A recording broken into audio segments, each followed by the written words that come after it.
So do we have any coffee drinkers in the house? Any coffee drinkers? Yes. I'm not addicted to coffee, but if I do not have it, my day is ruined. I always start my day, though, by going downstairs and getting the coffee maker going. What that entails is I will, grab the filter, I'll throw that in the maker, I'll grind up some beans, I'll throw those beans in the filter, and then I will press that button and walk away.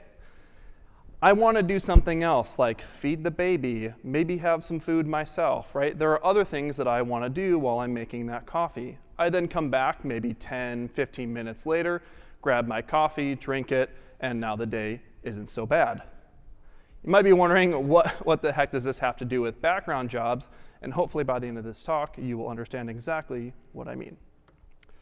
I'm Jake. I'm a software engineer at Weedmaps. If you are not familiar with Weedmaps, we are the leading technology and software infrastructure provider to the cannabis industry. We are also a sponsor here, so definitely come and check out our booth. We got some great swag to give away. We are also hiring, so if you're interested in working with us, go ahead and check out the careers page. You can see some job postings there. But today's talk outline, there's really 5 main things that I wanted to kind of talk through today to get an understanding of background jobs, what they are. Before I do that, though, I just want to preface that this is really meant for people getting into background jobs. If you are super familiar with background jobs and you're like, I'm running so many background jobs, I need help, come talk to me after the talk. I'll help you with that later. This is definitely more catered towards understanding what they are, why they are, as well as kind of some of the cool things that Active Job actually gives to us. But we're going to run through this through 5 steps. First, we're going to simulate a problem and try to kind of give us a single starting place to build off of. We're then going to kind of prospect a little bit, dig a little bit more into that problem, and maybe ask a couple leading questions. From there, we're going to investigate and say, OK, well, are there solutions out in the world for this particular problem? We're then going to try to fill some of our knowledge gaps with Rails and say, hey, this solution might exist out in the world, but does Rails itself have an implementation of this solution? And last but not least, we are going to expand on that knowledge and try to learn as much as we can about anything that might be in Rails. Coincidentally, this spells spike. This has nothing to do with the agile term spike. I wanted it to be related to that. I do think of spikes similar to this. Fun fact, spike is not actually an acronym for anything. So I'm going to throw this out there as a potential option for spike. So what is the problem, right? Where's the starting point here? Well, let's start with a Rails request. I'm going to have some diagrams here on the side with little animations to try to provide some context of what the heck I'm talking about.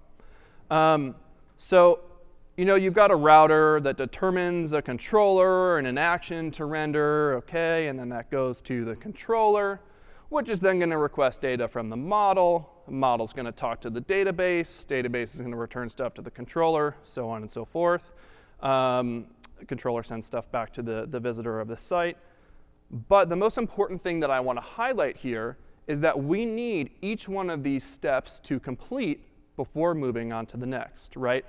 We can't go to the controller if the router doesn't tell us to go to that controller, right? We have to wait for each of these things to complete. This is also by no means what a full request is in Rails. If you want to learn more about that, Skylight did a RailsConf talk on this, and they also has some accompanying blog posts. So check those out if you want to learn more about Rails requests specifically. Oh, look at that. We got a new product request. Surprise, surprise. They would like to add a change that requires some more logic in this controller. We're going to simulate that with a service class. For those who aren't familiar with services, think of a regular Ruby object that will take in some input, do something fancy with it, and maybe output something else. Examples of this might include sending an email, or updating a counter somewhere, or maybe doing some kind of account setup, like maybe you got to hook up to Stripe and send some stuff over there. Really, it's anything, right? It's whatever is specific to your business needs. But the important thing here is we have added another thing in our request chain, right? We are now reliant on whatever this service is doing, and our visitor is now relying on that too. Oops, service is taking too long. Maybe that's HTTP. You're trying to send out that email. Your email server is down. It's not working. You're SOL. Maybe the database is getting too much traffic. It's late in the day. Everyone's trying to wrap everything up, and things are slowing down. Your service is slowing down. Maybe the service just does a lot of things, and it takes a few seconds anyway just to complete all of those tasks. The visitor, though, is still there. They are waiting, and maybe they are leaving in anger because you are taking so long to solve this product request. So what might this look like in Rails, right? You had some little diagrams there on the side with a ball going up and down, but what does that actually look like? For this example, I've got a pages controller that has an index action. Imagine this is like a home page. And on the home page, we're going to call some service that's going to print a message to the screen. This some service is our plain Ruby object. It has a perform method. It's going to sleep for 5 seconds just to simulate a little bit of work. And then it's going to put that message to the screen. Our terminal output would look something like this, right? I tried to highlight the printed message in green. It actually came out in white. I don't have any fancy thing that puts that in green. So there's that message. But some of you may have also noticed it took over 5 seconds for us to complete this request. And all we did was print something to the screen. Did the user need to wait for that? That's the question.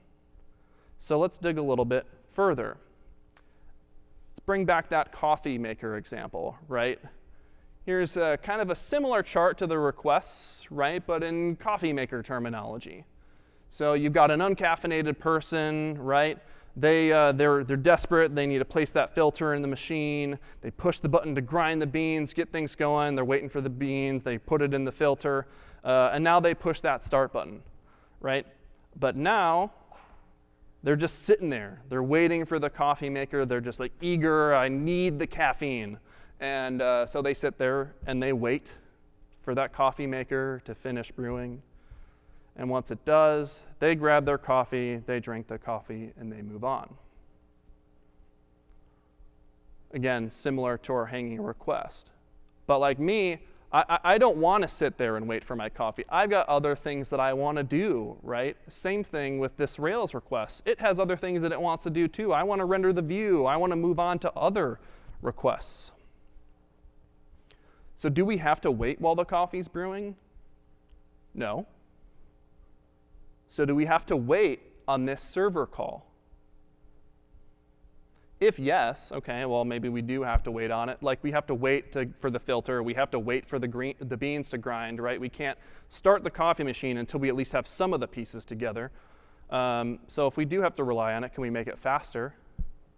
Or are there ways to re-architect some things to make it so we don't have to do it right now, and something else can gather the filter and the beans later on, but we just tell it, hey, by the way, you got to grab the filter and the beans. But if we don't have to wait on this, like in our puts example before, the user doesn't care about us logging some information, right? So can we essentially, in coding terms, can we like push the button and like come back to it later? So now let's investigate that idea a little bit more, right? Surely somebody has thought of this, right? I can't be the only one that's like, can we just do these kinds of things later? And yes, this has been solved. This is background jobs and async processing. Welcome to my talk. That, in a nutshell, is what background job processing is. So what does this look like at a really high level? So you're going to have a service, right, that gets added to a list. We're going to call that list a queue. And it's going to come with any associated arguments. So in this case, the queue is just some random class, just pretend it's a queue, and we're going to add something to that queue. And we're going to add the class SomeService, right, just like we did in the controller. And we're going to give it the hello RailsConf message. So that's going to add it to the queue, that list somewhere. And that list might look something like this, where, hey, we've got a couple things already in that list. You know, the SomeService with I'm the first job, SomeService with that makes me the second. And now we just added that third one to the list to process of SomeService hello RailsConf.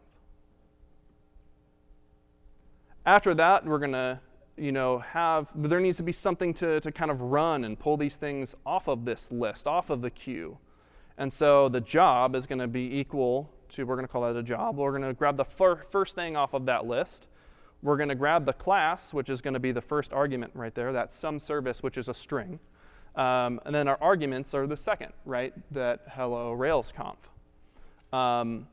So what we need to do then is we need to take our string class, and we need to turn it into Ruby class. You can do that with the .constantize method. We need to create a new version of this class. We need to instantiate it, so we'll call new. So now we got SomeService.new, right? And now we call the perform method on it, just like we did in the Rails controller. And then we can splat in those args. For those who aren't familiar, Ruby gives you kind of a splat operator that works very similarly to the JavaScript splat operator, if you're familiar with it. So definitely check that out if you're not familiar. But what does this actually help with? Like, cool, you did some research, people push things to this queue and like pull it off this queue. But like, why? Why does that even matter? Well, one thing is it prevents too many things from running at the same time. So let's think really quick back to the controller example. If all of a sudden I just like threw that in the background immediately to process. If we had 100,000 people that came onto our page at the same time, and now we just triggered a whole 100,000 things to run in the background, those are theoretically happening at the same time, we're going to take down our own system. That doesn't seem very smart. So one thing that adding stuff to a list or to a queue does is it allows us to have a little bit more control in terms of how many things are running at a given time. I can say, hey, I want you to pull one item off the queue at once. Maybe I have two different things that are pulling off of the same queue. And it's like, oh, you can have the first one, and then you can have the second one. Don't worry, I'll go take the third one.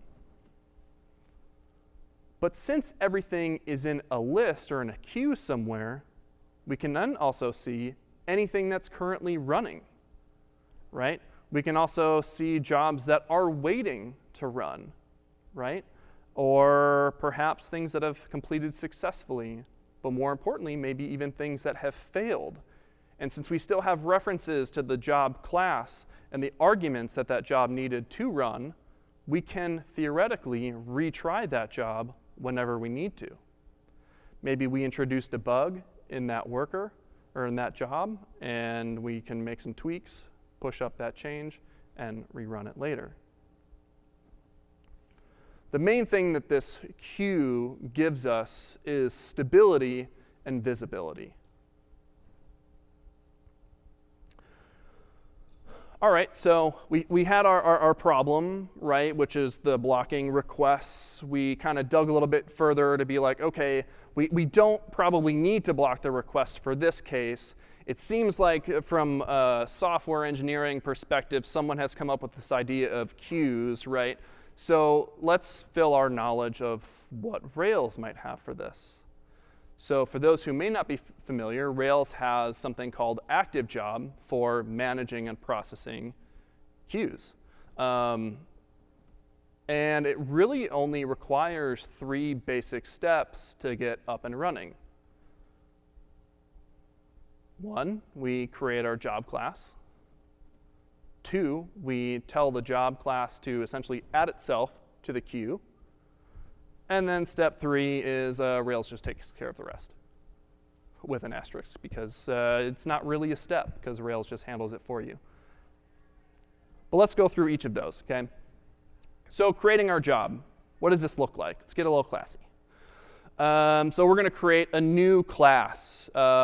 Usually, you're creating an application job class that inherits from active job base. OK. If you're familiar with Rails models, it follows a similar pattern to where you might have an application model that inherits from active record base. It's a similar thing, right? Where I could inherit from active job base directly. I don't have to do this pattern, but the pattern is already established kind of from models, and so they've followed that with active job. The second thing that I need to do is, OK, now I've got my application job class, and I created my some job class that inherits from that. I need to create a perform method on that job. This perform method is what eventually gets called with my arguments when that job does run. And you can see from this example, I'm just taking that message and passing it directly to the service. But sometimes you might want to tell it what queue to run on. So this is also kind of something interesting. You might have more than one queue, right? You can have, or list. And you can name them whatever you want. You might have an email queue, or you could have a notifications queue. You can have an errors queue. But by default, Rails gives you a default queue. In this particular case, I told active job, I want to queue this job as my queue name. So let's talk about actually queuing that job. So we have our class. It's ready to go. It's got that perform method. It knows what queue or what list it's going to run on. Now we need to tell it, hey, go add yourself to that list so that you can actually run later.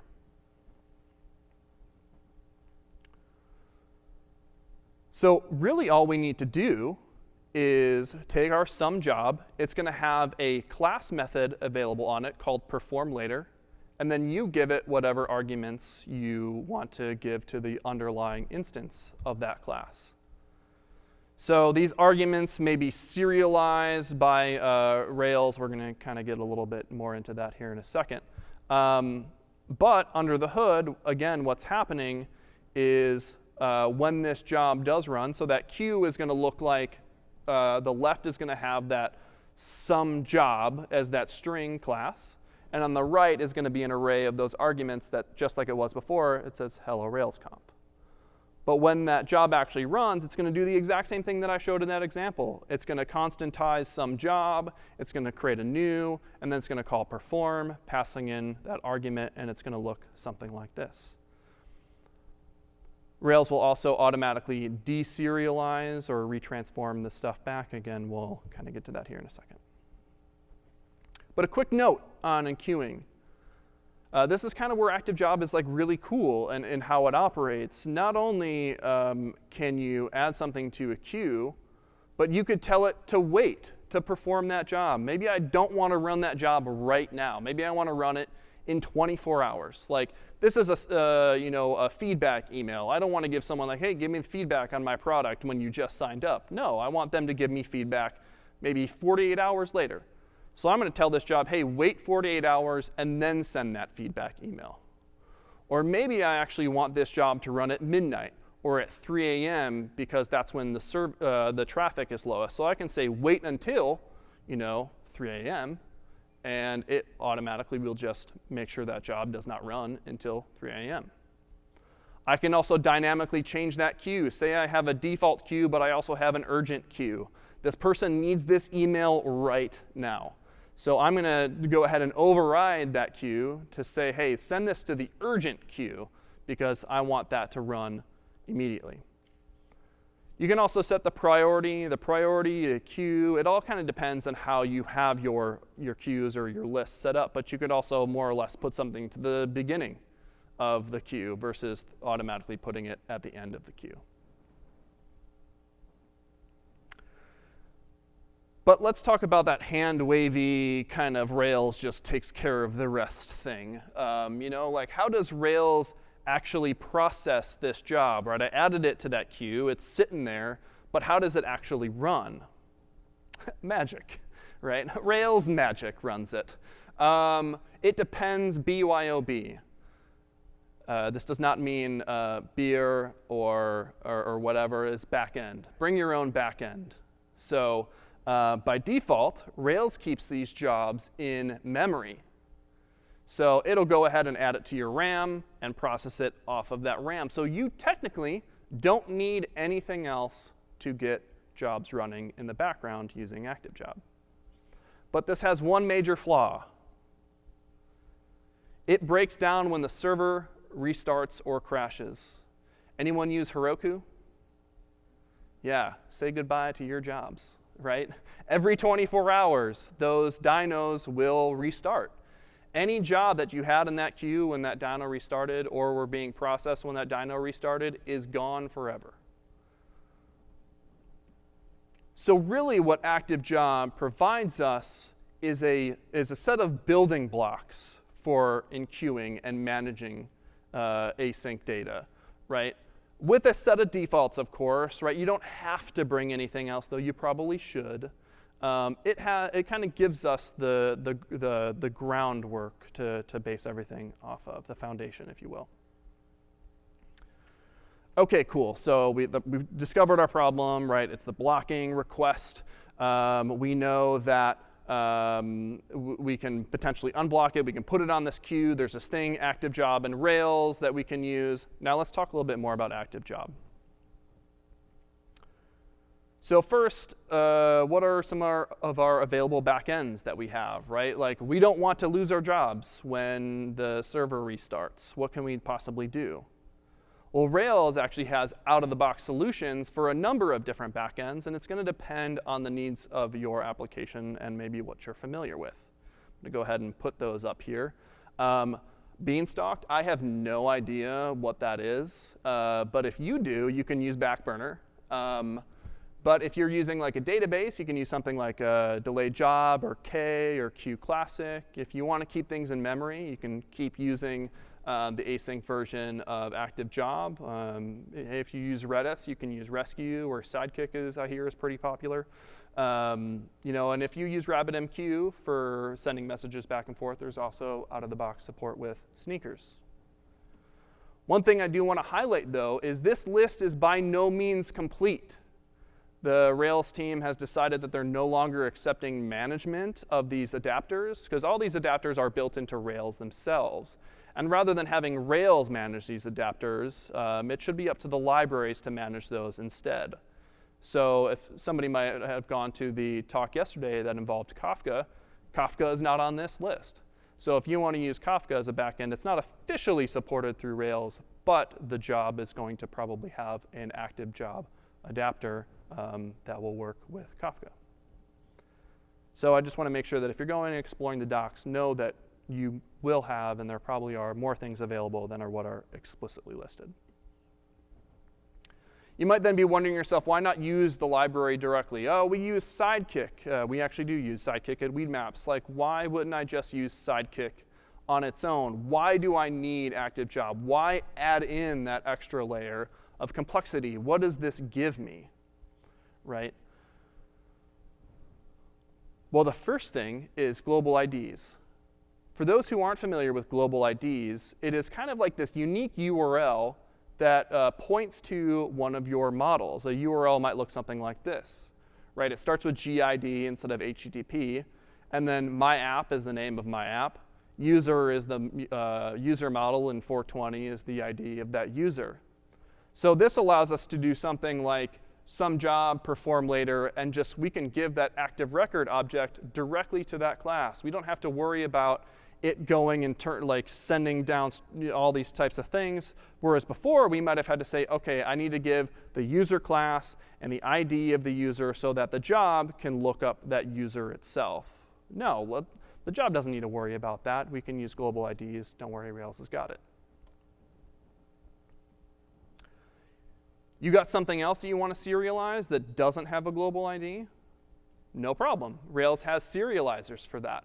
I stole this example from the Rails guide, so I want to, if you do want to see it, it is there. But in this example, it's the money, right? Some people might be using a money gem. But say when I'm turning this money object into something that the job can understand, I want to say, OK, money, I want you to grab that amount and set it equal to amount in this hash. And then I want you to set the currency equal to currency. And then when you actually take that money object and turn it back into something for the job, I want you to create a new money with amount and hash, or amount and currency as the arguments.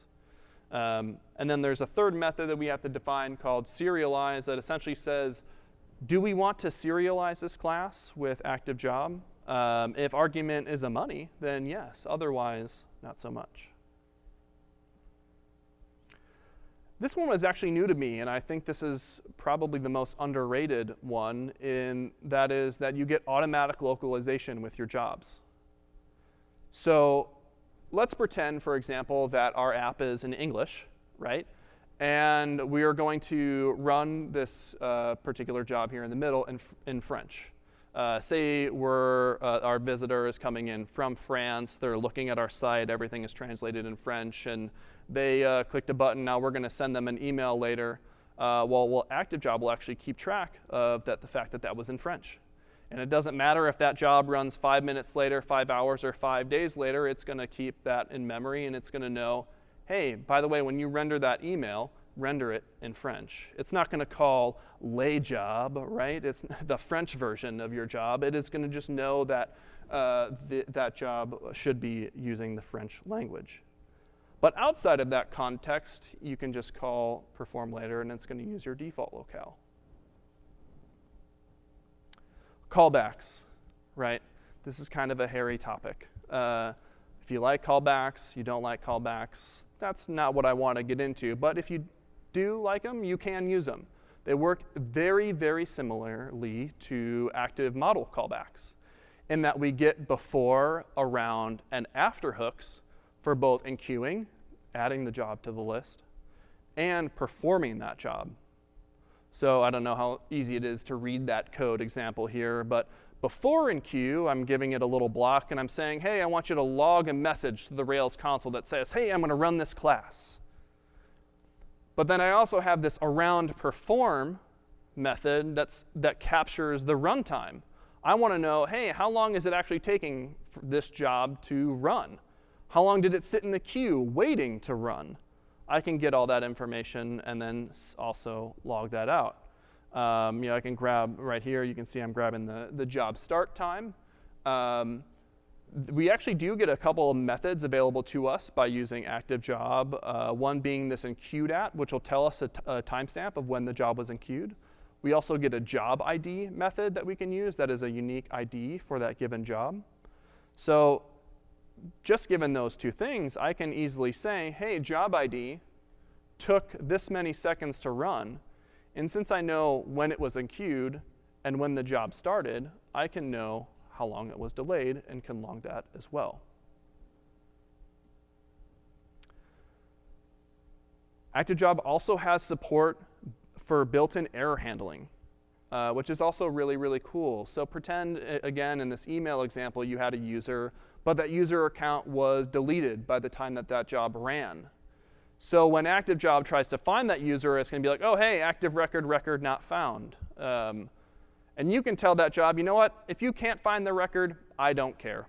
Discard it, delete it, move on. But maybe you're working with an API, and that API has rate limits. And you're like, oh, looks like I hit a rate limiting error. I actually want to tell ActiveJob, hey, if you hit this error, retry it. And it's going to keep retrying on some kind of like back off, kind of where it's like, oh, it's going to retry it in a minute, 2 minutes, 5 minutes, so on and so forth. But it will automatically handle all of that for you. If you want to have some custom logic around how you're handling a particular error that is known, you can call a rescue from. So in this particular case, maybe I'm also using this API client, but I got an authentication error. My token is no longer good. So I need to go get a new token and store that.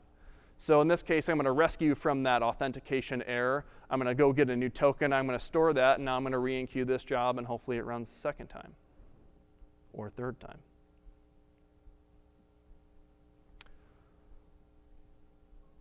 But the main reason to use ActiveJob rather than any other library is, again, this idea that you have a unified API for interacting with jobs no matter the back end.